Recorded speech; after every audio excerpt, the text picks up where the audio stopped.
Carlos Benítez y Marcos Benítez les saludan. Doctor, gracias por atendernos. Oscar Germán Latorre. Sí, señor. Buen día para ambos. Doctor, te estamos molestando para conocer un poco tu postura, tu opinión con respecto a este proyecto de ley que impulsa la Corte, ley antichicana que se le dio a conocer como nombre. Bueno, creo que es una iniciativa loable de la Corte en relación a una realidad que existe, que no se puede negar, que es la de que los abogados, algunos abogados, pervirtieron los procesos en los distintos fueros, usando y abusando de recursos e incidentes, y con eso los juicios se demoran, la justicia se torna ilusoria y a veces nunca llega. Ujú. Sin embargo, yo creo que el propósito de este proyecto de ley perfectamente va a ser atendido en la medida que los jueces simplemente cumplan con las normativas que hoy se encuentran vigentes. Porque el proyecto es omnicomprensivo, abarca los distintos fueros, y en lo civil, en el proceso civil, las reglas sobre recusación son las mismas que rigen en prácticamente todos los códigos procesales civiles que yo conozco. Y lo mismo ocurre con alguna variación en el Código Procesal Penal.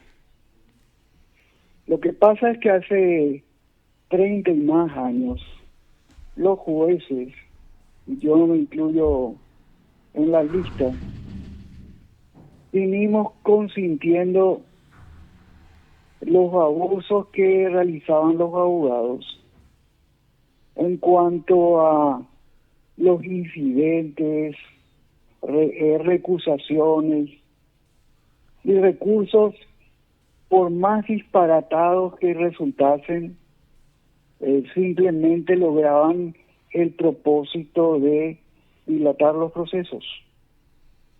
Pero si lo que se pretende es combatir la la mora judicial, los retrasos, lo que tendríamos entonces que ver es, en primer lugar, que los abogados chicaneros sean sancionados.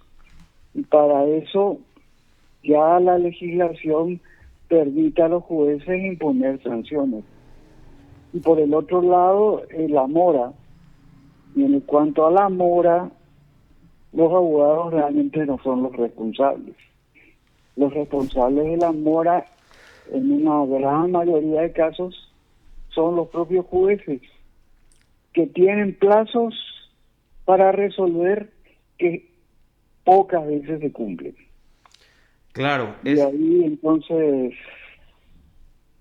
creo que el proyecto de ley, partiendo de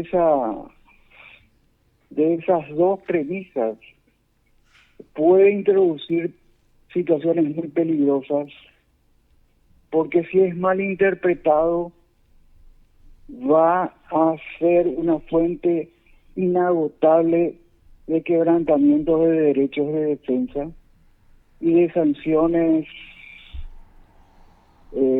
a los abogados, porque la verdad es que no tenemos previsibilidad en nuestro sistema de justicia. Y a mí me aterra cuando le vamos a dar normas que permitirían la imposición de sanciones o la denegación o restricciones al derecho de defensa con los argumentos de que hay que combatir a los chicaneros y tratar de reducir la morosidad. Claro, ahí es muy importante entender bien, doctor, a diferenciar bien así, bien como lo usted está explicando.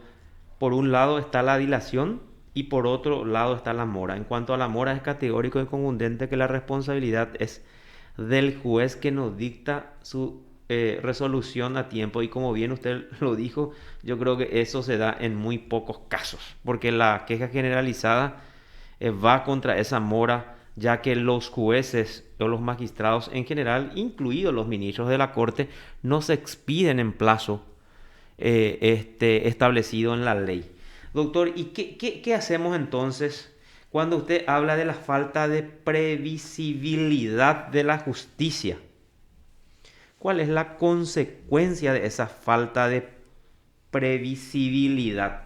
Sobre La todo para la ciudadanía inseguridad. en general. Sí. La inseguridad. Ujú. Cuando uno va a litigar en cualquier fuero, incluyendo un juicio ejecutivo, que parecería que son procedimientos de cajón, hoy en día uno realmente teme encontrarse con sorpresas desagradables. Y cuando estamos hablando de procesos penales, donde la libertad de las personas está en juego, la situación es mucho más grave. Es mucho más grave. Esto es largo, hay mucho para debatir, pero regresando al tema de la chicanería, yo creo que imponiendo sanciones dentro del marco legal que hoy nos rige, los abogados que recurren a estos abusos en el ejercicio del derecho de defensa, van a recibir el mensaje claro de que el que abusa, el que plantea recusaciones infundadas o incidentes meramente dilatorios, se va a exponer a ser sancionado. Porque la verdad es que se perdió el control por falta de sanciones. Y bueno, estamos donde estamos, pero, repito, la iniciativa, más allá de que considero que el proyecto puede presentar situaciones sumamente peligrosas para el derecho de defensa, creo que es oportuno para debatir este tema y asumir las culpas de cada uno, sea de los abogados, sea de los propios jueces, porque realmente nosotros hemos contribuido como abogados a pervertir los procesos en los distintos foros. Pero si nosotros logramos eso, es porque los jueces no hicieron lo que debían hacer. En la medida que eso comience a corregirse, no vamos a necesitar ninguna nueva ley, ninguna reforma a ningún procedimiento, y simplemente las cosas van a ir ajustándose en su justa medida para tener procesos mucho más serios, menos dilatados, porque hay abogados que la única estrategia procesal que desarrollan es la del incidente.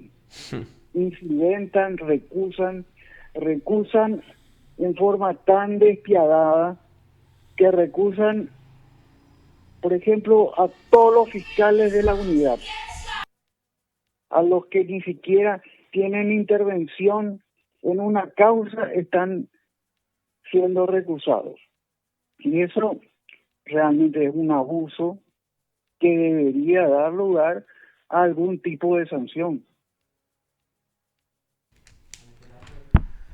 Definitivamente, doctor, como una idea de terminar con esta morosidad es buena, pero realizar una prohibición por prohibición tampoco es bueno para los justiciables ni los abogados, ¿verdad?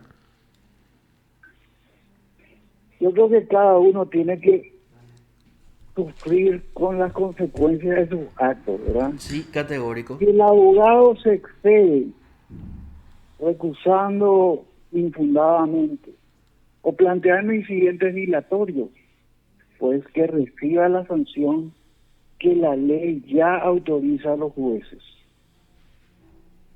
Hay un enfoque, me parece que inclusive el proyecto no atiende mucho la realidad de un proceso penal que es mucho más complicado, más dinámico que los procesos civiles,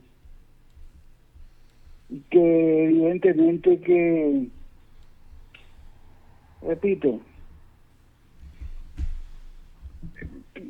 se dice siempre que una mala ley en manos de un buen juez se puede convertir en una buena ley y viceversa.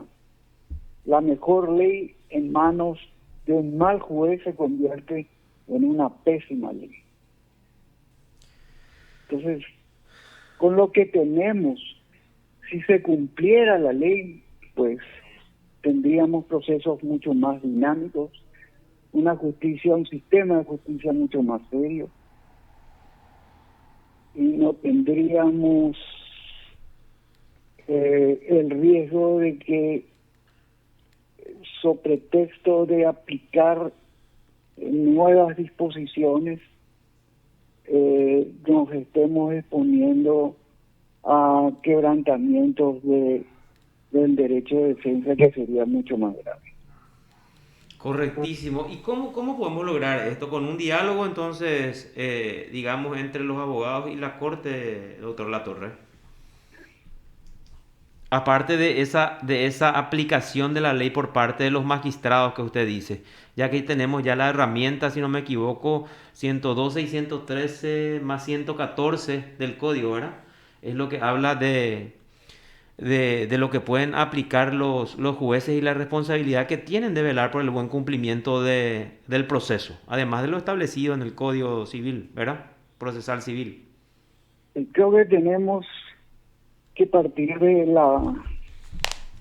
un punto que sería la conciencia de la función que nos corresponde a cada uno, a los abogados, a los jueces, a los fiscales, porque yo estoy seguro que muchos litigantes o intervinientes hoy en los procesos ni siquiera tienen conciencia de cuál es la función que les corresponde a cada uno.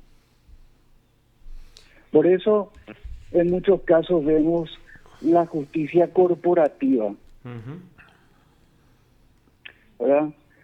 Los fiscales presentan requerimientos, pero absurdos, pero los jueces los acogen favorablemente, porque existe esa justicia corporativa que lamentablemente distorsiona el sistema penal acusatorio que tenemos en el fuero penal, por lo menos.